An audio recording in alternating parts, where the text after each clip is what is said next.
Baka mas magaan pag nawala tayo. Baka mas magaan pag nawala ako sa'yo. Kasi sa akin, totoo yon. Mas gumaan lahat dahil nawala ka sa akin. Hindi rin ako makapaniwala.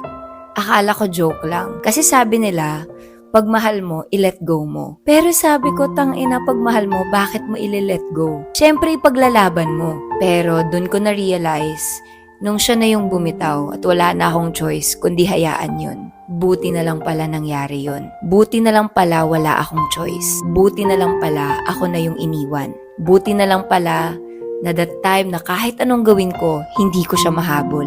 Kasi nung nawala siya, ganito na pala kagaan. Ganito pala actually kagaan. Wala nang iyakan tuwing gabi. Nagagawa ko na lahat ng gusto ko. Kahit ano pa yan. Mas nakikita ko yung ibang taong nakapaligid sa akin. Mas nakikita ko kung ano pa yung potential ko. Mas lumalawak pa yung pagtingin ko sa mga taong minamahal pala ako. So buti na lang, binitawan mo ko. Kasi dahil doon, mas naging masaya ako.